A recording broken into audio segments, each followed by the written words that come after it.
ഇവിടെ കിടന്ന് തൊണ്ട കയറിയിട്ട് ഒരു കാര്യവുമില്ല. മുഖ്യന്റെ മുമ്പിൽ ചെന്ന് വിളിക്കാം. അങ്ങനെ കേക്കട്ടെ. വിഷമിക്കണ്ടോ വേലായുധ. എന്റെ കൂടെ നിൽക്കുന്ന നിങ്ങളെ രണ്ടുപേരെയും പാർട്ടി സെക്രട്ടറി സ്ഥാനത്ത് നിന്ന് മാറ്റിയിട്ടുണ്ടെങ്കിൽ തിരിച്ച് ജനറൽ സെക്രട്ടറി ആയിട്ട് അവരോധിക്കും ഞാൻ. ഇതൊക്കെ ആ മുഖ്യമന്ത്രി അവരാജന്റെ പണിയാ. ഉടനെ ഒരു തീരുമാനം എടുത്തേ പറ്റൂ. വളരെ ശരിയാണ്. ഇങ്ങനെ പോയാൽ മേനോൻ സാറിനും ദിവാരൻ സാറിനും മന്ത്രി എന്ന പദവി മാത്രമേ കാണൂ. അധികാരം മുഴുവൻ മുഖ്യന്റെ കയ്യിൽ. ഇത് നമ്മുടെ ഗ്രൂപ്പിനെ ഒതുക്കാനുള്ള ശ്രമമാണ്. ഇപ്പം തന്നെ എന്റെ വകുപ്പിൽപ്പെട്ട എല്ലാ കോർപ്പറേഷൻ ചെയർമാൻമാരോട് രാജിവെക്കാൻ പറഞ്ഞിരിക്കുക മുഖ്യമന്ത്രി. ഓ, പകരം മുഖ്യന് ഓശാന പാടുന്നവനെ കയറ്റിയിരുത്താനായില്ല. നടക്കുകയല്ല. രാജിവെക്കേണ്ടത് അയാളെ അവറാച്ചൻ. രാഷ്ട്രീയത്തിൽ 18 പഠിച്ച എന്റെ അടുത്ത് അയാളുടെ കളി. എത്ര ഗ്രൂപ്പ് കളിച്ചും കുതികാൽ വെട്ടിയുവാ മേനോൻ സാർ ഈ നിലയിലെത്തിയത്. അല്ല, ഞാൻ ഉദ്ദേശിച്ചത് എന്നൊക്കെയാ മുഖ്യൻ പറഞ്ഞു വരുത്താൻ ഇടയുണ്ടെന്ന്. ഈ വിധത്തിൽ ഇന്നേ വരെ ഒരു പരീക്ഷ പോലും എഴുതാത്ത ഈ മേനോൻ സാറിന് എന്തൊക്കെ പരീക്ഷണങ്ങളാ നേരിടേണ്ടി വരുന്നു എന്ന് ആലോചിച്ച് നോക്കിയാ. അല്ല, ഞാൻ ഉദ്ദേശിച്ചത് എനിക്കൊന്നേ പറയാനുള്ളൂ, മുഖ്യമന്ത്രി അവരാച്ചൻ രാജിവെക്കണം. പകരം മേനോൻ സാർ മുഖ്യമന്ത്രിയാകണം. ഞാൻ ഉദ്ദേശിച്ച ഞാൻ മുഖ്യമന്ത്രിയായതിന്റെ അന്ന് മുതൽ കേൾക്കുക മുഖ്യമന്ത്രി രാജിവെക്കണമെന്ന്. അതെ, തർക്കമുണ്ട്. മുഖ്യമന്ത്രി രാജിവെക്കണം. എനിക്ക് ഈ കൺവീനർ സ്ഥാനം മടുത്തു. അവനവന്റെ പാർട്ടി നയി മുറവിളി പ്രതിപക്ഷത്തിന്റെ ഭാഗത്തു നിന്നല്ല.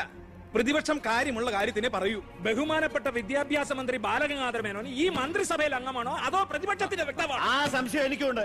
ഞാൻ ഈ മന്ത്രിസഭയിൽ അംഗം തന്നെയാണോ? അല്ല, എന്നോടും എന്റെ ഗ്രൂപ്പിനോടുള്ള മുഖ്യന്റെ അവഗണന കണ്ട് ചോദിക്കുന്നത്. എനിക്കെന്നേ പറയാനുള്ളൂ, മുഖ്യമന്ത്രി രാജിവെക്കണം. ഇയാൾ അവിടെ ഇരിക്കുക. മേനോൻ പറയട്ടെ. എനിക്കൊരു കാര്യം പറയാനുണ്ട്. മുഖ്യമന്ത്രി രാജിവെക്കണമെന്നൊന്നും ഞാൻ പറയുന്നില്ല. പക്ഷെ എന്ന് രാജിവെക്കുമെന്ന് ഞങ്ങൾക്കറിയാം. ഭൂരിപക്ഷത്തിന്റെ അഭിപ്രായം മുഖ്യൻ രാജിവെക്കണമെന്ന് തന്നെ. എന്നിട്ട് വേണം മേനോൻ അതിൽ കയറിയിരിക്കാം. അതെ തോമിച്ച, 25 കൊല്ലമായിട്ട് MLA-യും പല വകുപ്പുകൾ കൈകാര്യം ചെയ്തിട്ടുള്ള മന്ത്രിയുമാണ് ഞാൻ. മുഖ്യമന്ത്രിയാവാൻ ഇയാളെക്കാൾ യോഗ്യം ഞാൻ തന്നെ. ആ പൂജ മനസ്സിൽ വെച്ചാൽ മതി. ഇത്രയും അഴിമതി ആരോപണങ്ങൾ ഉണ്ടായിട്ടുള്ള ഒരാളെ മുഖ്യമന്ത്രിയായിട്ട് കേരളത്തിന് വേണ്ട.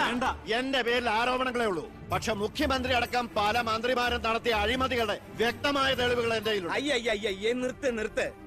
നിങ്ങൾ ഇങ്ങനെ പരസ്പരം അങ്ങോട്ടും ഇങ്ങോട്ടും അഴിമതി കേസുകൾ വിളിച്ചു കുവിയാല് അതിന് മുതലെടുക്കുന്നത് ആരാ? പ്രതിപക്ഷം. ഇനി ഒരൊറ്റത്തവണ പ്രതിപക്ഷം അധികാരത്തിൽ വന്നാ കേരളം ബംഗാള് പോലെയാവും. താഴെ ഇറക്കാൻ പറ്റിയെന്ന് വരില്ല.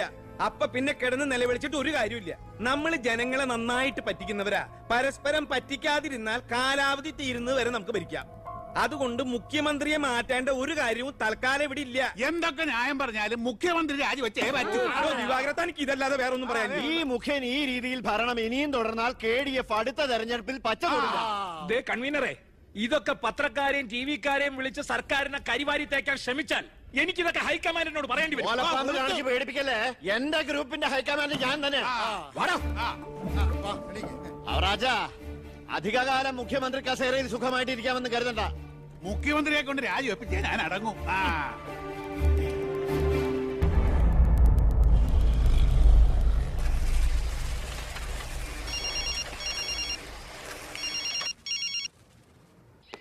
ഫൈനാൻസ് മരുമകൻ IPS. എന്താ നീ ഉടൻ ദിവാകരന്റെ ഗസ്റ്റ് ഹൗസിൽ എത്തണം. ഓ, ഉടനെ എത്തിക്കൊള്ളാം.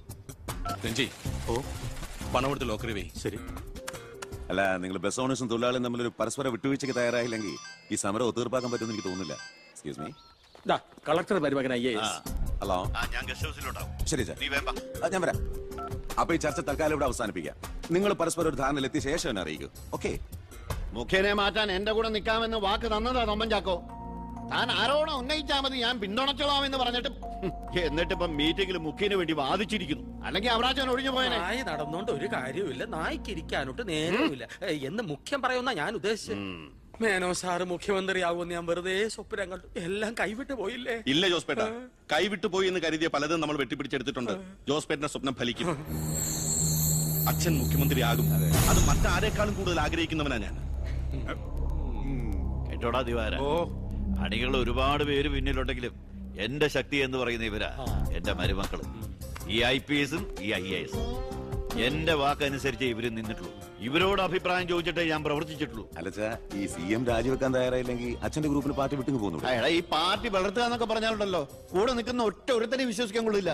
വളരെ ശരിയാണ്. ഈ നിൽക്കുന്ന ദിവാരൻ സാറ് ഒരു മന്ത്രിസ്ഥാനം കളഞ്ഞിട്ട് വരില്ല. വരുമോ? അല്ല, അത് പിന്നെ അറിയാടോ, മുന്നീന്നും പിന്നീന്നും കുത്ത് പ്രതീക്ഷിച്ചിട്ട് തന്നെ ആ കൂടെ കൊണ്ടു കിടക്കുന്നു. ഞാൻ ഒഴിച്ച് അച്ഛാ ഒന്നിങ്ങോട്ട്. പാർട്ടി വിടുക എന്നൊക്കെ പറഞ്ഞാൽ മണ്ടത്തരവാ. CM രാജിവെച്ചൊഴിയേണ്ട ഒരു സാഹചര്യം ഇവിടെ ഉണ്ടാക്കിയാൽ നിങ്ങൾ എന്തുണ്ടാക്കിയാലും ശരി മുഖ്യമന്ത്രി രാജിവെക്കണം. എനിക്കതേ പറയാനുള്ളൂ. നീ എന്താ ഉദ്ദേശിക്കുന്നത്? സ്വാശ്രയ കോളേജുകൾക്കെതിരെ വിദ്യാർത്ഥികളുടെ സമരം നടക്കുകയാണല്ലോ. അതെ. മുൻപന്തിയിൽ നിൽക്കുന്നത് മുഖ്യനെ പിന്തുണയ്ക്കുന്ന KSA. അത് വിദ്യാഭ്യാസ മന്ത്രിയായ അച്ഛനെതിരുള്ള മുഖ്യന്റെ കളിയാണ്. ആ സമരം വഷളാക്കണം. അതെന്നെയല്ലടാ ബാധിക്കുക. ഞാനൊന്ന് പറഞ്ഞോട്ടെ. സമരം ചെയ്യുന്ന വിദ്യാർത്ഥികളെ പോലീസുകാരെ കൊണ്ട് നമ്മൾ തല്ലിച്ചതയ്ക്കുന്നു. ആഭ്യന്തരം കൈയടക്കി വെച്ചിരിക്കുന്ന മുഖ്യനെതിരെ വിദ്യാർത്ഥികൾ തിരിയും. കേരളമാകെ ആളിപ്പടരുന്ന വിദ്യാർത്ഥി സമരത്തിന് മുന്നിൽ മുഖ്യൻ മുട്ടുമടക്കും. സാറിന്റെ ബുദ്ധി കൊള്ളാം, പക്ഷെ മുഖ്യൻ പറയുന്നതല്ലേ പോലീസ്. പിന്നെ ഞാൻ പറഞ്ഞാ കേൾക്കുന്ന പോലീസുകാരും ഉണ്ട് ജോസ്പേട്ട. ASP അർഷൻ എനിക്ക് വളരെ വേണ്ടപ്പെട്ട ആളാ. ഞാൻ അച്ഛനോട് പറഞ്ഞിട്ടില്ല നമ്മുടെ മീനൂട്ടിക്ക് വേണ്ടി. Hello sir, how are you sir? Yes, കാര്യം മനസ്സിലായി. പക്ഷേ എന്ത് പ്രകോപനം ഉണ്ടായാലും പോലീസ് സംയമനം പാലിക്കണമെന്നാ CMന്റെ ഓർഡർ. എടോ, പോലീസിന് നൊന്താ നിങ്ങൾ കൈയും കെട്ടി നോക്കി നിൽക്കുവോ? അത് പിന്നെ പ്രത്യേകിച്ച് പറയണോ? എങ്കിൽ പോലീസിന് നോവും. പിന്നെന്താ ചെയ്യേണ്ടെന്ന് അറിയാമല്ലോ. ഇതാണ് കുശാഗ്ര ബുദ്ധി.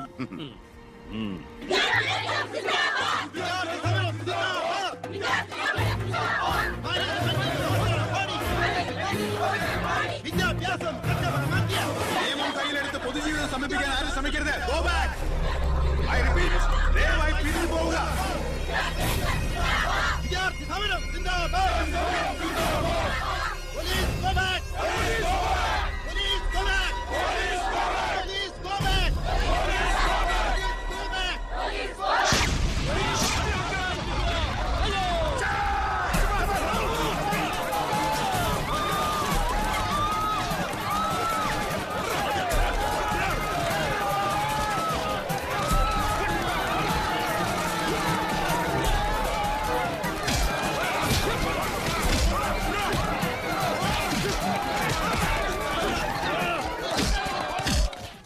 ഹലോ പവിത്ര, എന്തോ പോലീസ് പിള്ളേരെ തല്ലിച്ചതക്കിയത് എന്റെ മകളാ.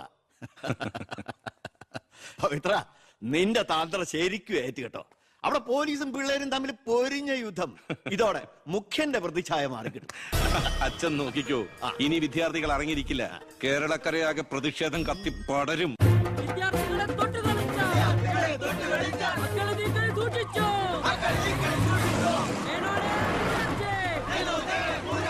തന്നെ ഞങ്ങൾ എടുത്തോളാം. വിദ്യാർത്ഥികളെ തൊട്ട് കളിച്ച, മക്കളെ നീക്കൾ സൂക്ഷിച്ചോ. വിദ്യാർത്ഥികളെ തെരുവിലിറക്കി. കളിക്കാൻ നോക്കണ്ട. സർ, യൂത്തിൽ ഇങ്ങനെ പ്രതിഷേധയാവേ നമുക്ക് റൂട്ടൊന്ന് ഡൈവേർട്ട് ചെയ്താൽ. ഇതിനാ അല്ല, എടോ, മന്ത്രിയെ പ്രൊട്ടക്ട് ചെയ്യാൻ കഴിഞ്ഞില്ലേ പിന്നെ നിങ്ങൾ എന്തിനാ മുന്നിൽ പിന്നിൽ നടക്കണം? അവരെ പിടിച്ച് മാറ്റോ? സർ. ഗ്രൂപ്പ് തർക്കം പരിഹരിക്കാൻ കേന്ദ്ര നിരീക്ഷകൻ എത്തിയ ദിവസം കൊള്ളാം. എല്ലാം നേരിട്ടുണ്ട്, മനസ്സിലാക്കട്ടെ. പ്ലീസ് നിർത്തൂ പ്ലീസ്. ദയവ് ചെയ്ത് നിങ്ങൾ പിരിഞ്ഞു പോകണം, അല്ലെങ്കിൽ മന്ത്രിയെ പോകാൻ അനുവദിക്കും. മേനോനെ മൂരാച്ചേ, രാജിവെച്ചു പുറത്തു പോകും. ആ വണ്ടി ഇടോ. വണ്ടി ഇവിടെ വരട്ടെ. ആ കടന്നു വരുന്ന ആളത്ര ശരിയല്ല.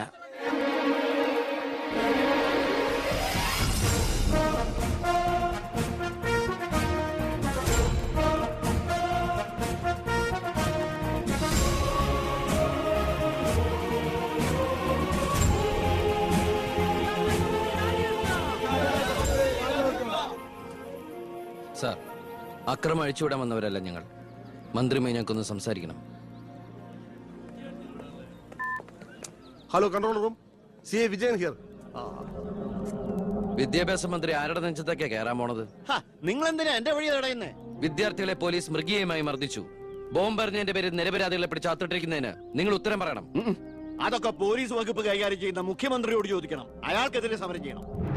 ഓ, അവനെയും കൊണ്ടുവാ. നിങ്ങളുടെ അധികാര മോഹങ്ങൾക്ക് വേണ്ടി പാവം വിദ്യാർത്ഥികളെ കരുവാക്കാൻ നോക്കണ്ട. ബഹുമാനപ്പെട്ട വിദ്യാഭ്യാസ മന്ത്രി ഉദ്ദേശിച്ച പോലെ ഇതിന്റെ പേരിൽ ഒരു വിദ്യാർത്ഥി സംഘടനയും സമരം ചെയ്യില്ല, അക്രമങ്ങൾ അഴിച്ചുവിടില്ല. അവരെല്ലാം തിരിച്ചറിഞ്ഞു കഴിഞ്ഞു. ഇവനാണ് പോലീസിന് നേരെ ബോംബെറിഞ്ഞവൻ, 3rd റേറ്റ് ഗുണ്ട വിക്ടർ സാമുവൽ. മന്ത്രി പറയണം ഇവൻ ഏത് കോളേജിലാണ് പഠിക്കുന്നതെന്ന്. ചക്കിന് വെച്ചത് കൊക്കിന് കൊണ്ടു. സമാധാനപരമായി സമരം നടത്തിയവരുടെ ഇടയിൽ നുഴഞ്ഞു കയറി ബോംബെറിഞ്ഞ് എന്തിനാണെന്ന് ഇവൻ പറയും. ആര് പറഞ്ഞിട്ടാന്ന് ഇവൻ പറയും. വർത്തിക്കട കോലം, പെർഫെക്റ്റ് കോലം. വിദ്യാഭ്യാസ മന്ത്രി രാജിവെക്കുക. വിദ്യാഭ്യാസ മന്ത്രി രാജിവെക്കുക.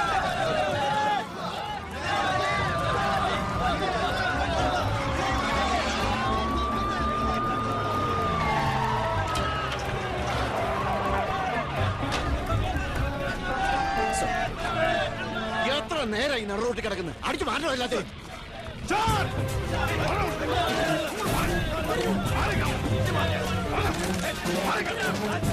വയലിനായിട്ട് താനും തൂക്കിക്കോളൂ. വെറുതെ ഒരു ഇഷ്യൂ ഉണ്ടാക്കണം. അതിന്റെ കോലം കത്തോട്ട് രസിക്കുക. അടിച്ച് ഓടിക്കൊല്ലാതെ.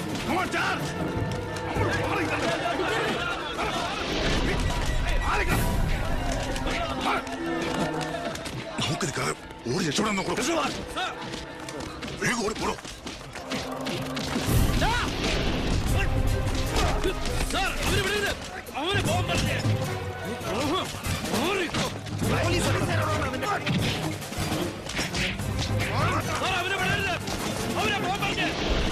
ആ പയ്യൻ കൊള്ളാവല്ലോ. അവനെ നാളെ നമ്മുടെ ഇടയിൽ കണ്ടേക്കാം. നല്ല ഉശിര് അല്ലേ?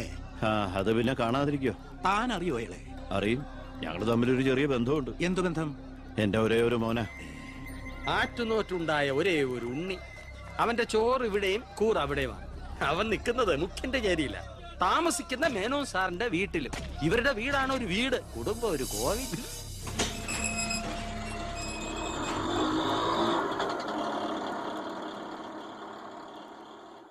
നിർത്തിക്കോ മുമ്പിൽ വീടാ, ഇനി പോവില്ല.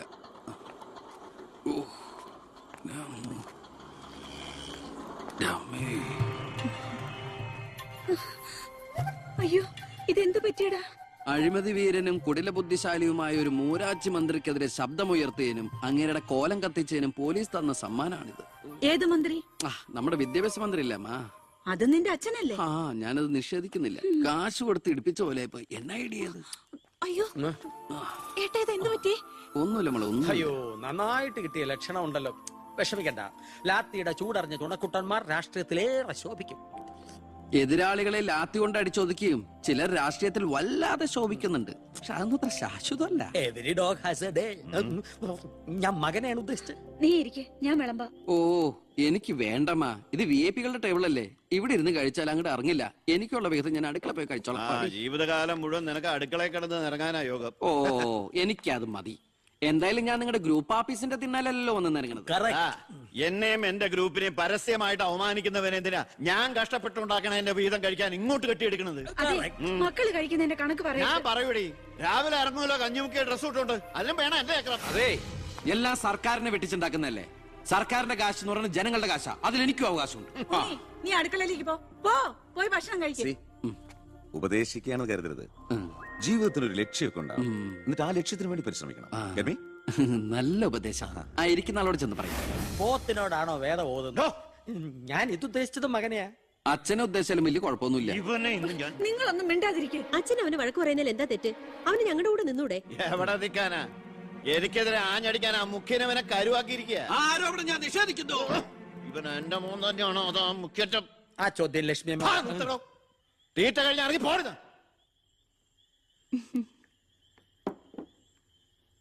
നിനക്ക് അവിടെ പോയിരുന്ന അവരോട് കഴിച്ചാലെന്താ?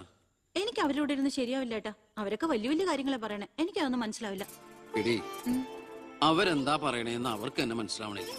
അതാ നിനക്ക് മനസ്സിലാവാത്തത്. അതെന്താ നീ മനസ്സിലാക്കാത്തെ? ചുമ്മാ ഇരിയേട്ടാ. നിന്റെ ഈ വൃത്തിയുടെ സ്വഭാവം കാരണം ഞങ്ങളുടെയൊക്കെ കുട്ടികളെ ഊട്ടി നിർത്തി പഠിപ്പിക്കുന്നത്, നിന്നെ മാതൃകയാക്കി നശിക്കാതിരിക്കാൻ. അതേതായാലും നന്നായി. അവരെന്നെ കണ്ട് പഠിക്കുന്നതിനേക്കാൾ കുഴപ്പാ അവരവരുടെ അച്ഛനെയും അപ്പൂപ്പനെയും കണ്ട് പഠിക്കുന്നത്. ഓ, ഈനാമ്പച്ചിക്ക് മരപ്പെട്ടി കൂട്ട്. ഏയ്, എന്റെ മൂത്തളീനെ മരപ്പെട്ടി എന്ന് വിളിച്ചാണ്ടല്ലോ. ഓ, തുടങ്ങിയ പിന്നെ തമ്മി കണ്ട കീരിയും പാമ്പോ. നിനക്കിത് എന്തിന്റെ കേടാടാ? എപ്പോ നോക്കിയാലും കൂടപ്പറപ്പുകളുമായിട്ട്. അത് പോട്ടെ, അച്ഛനെതിരെ നീ. അമ്മേ, ഞാൻ അച്ഛനെതിരല്ല. അച്ഛന്റെ നയങ്ങളോടാണ് എതിർപ്പ്. അച്ഛന്റെ രാഷ്ട്രീയ നേട്ടങ്ങൾക്ക് വേണ്ടി അച്ഛൻ കാട്ടിക്കൂട്ടുന്ന നെറുകേടുകൾക്കെതിരെ ഞാൻ അറിയാതെ ചോദിച്ചു പോവുകയാണ്. ചോദിച്ചു പോണ്ട, അവിടെ ഇരുന്ന് കഴിക്കേ. പറഞ്ഞ പോലെ കഴിച്ചിട്ട് പോവാം.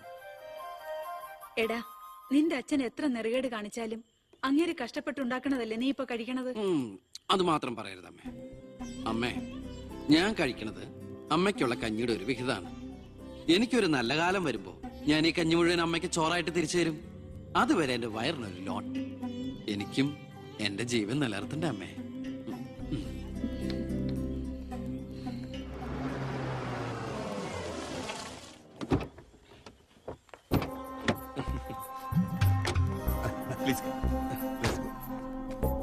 ഇത് അനിൽ മുഖർജി, നമ്മുടെ പെപ്കോ കോള കമ്പനിയുടെ CEO. ഈവനിംഗ് ഫ്ലൈറ്റിന് ഡൽഹിയിൽ നിന്ന് വന്നതേ ഉള്ളൂ. ശരി. This is my co brother collector Gopinath. Oh, hello. How are you? Fine. ഞാൻ പറഞ്ഞിരുന്നില്ല അച്ഛാ, ഇവരൊരു പുതിയ പ്ലാന്റ് കൂടി ഓപ്പൺ ചെയ്യുന്ന വിവരം. അയ്യോ, അതുടനെ വേണോടാ.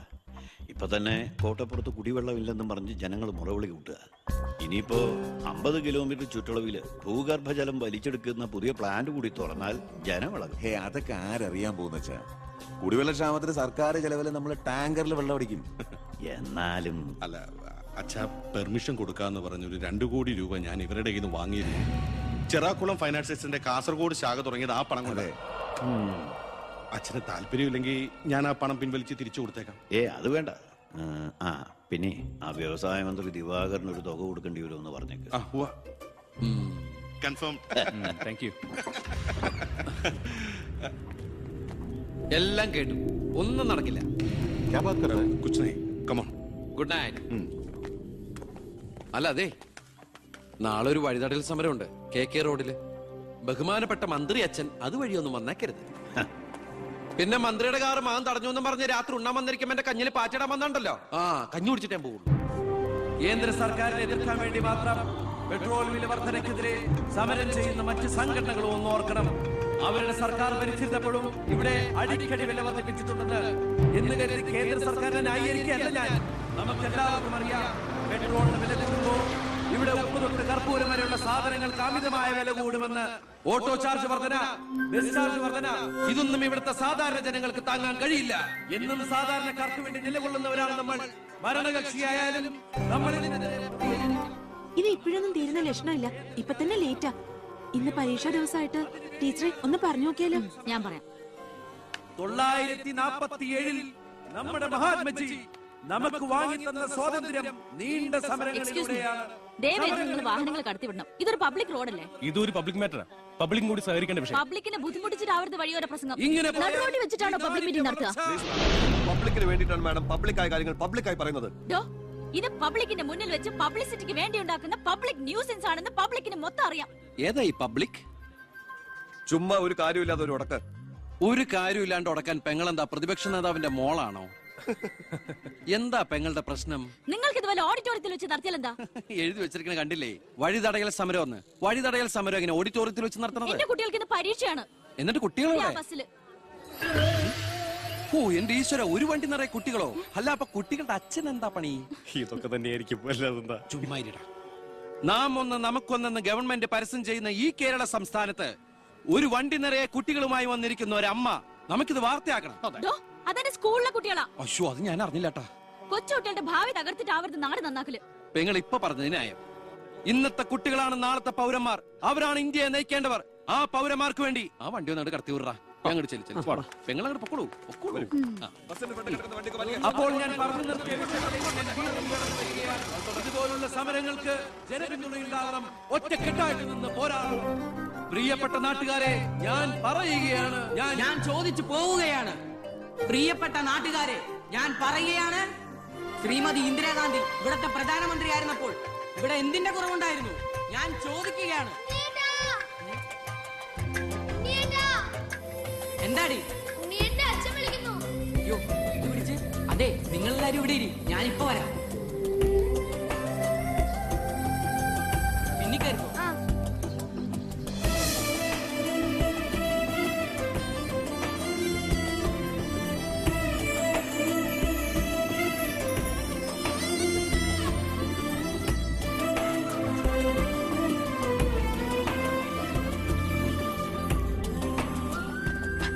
ഇതോടൊന്ന് കഴുകി വെച്ചേരെ. ശരി.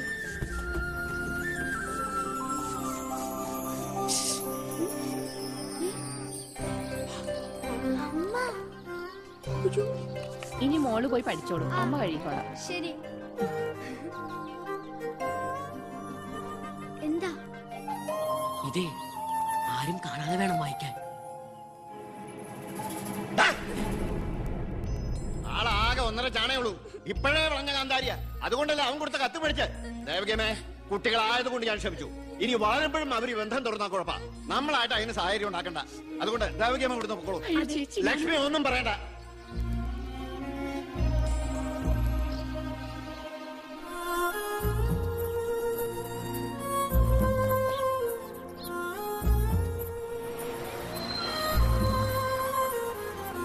ടീച്ചറെ, സ്കൂളെത്തി, ഇറങ്ങണ്ടേ?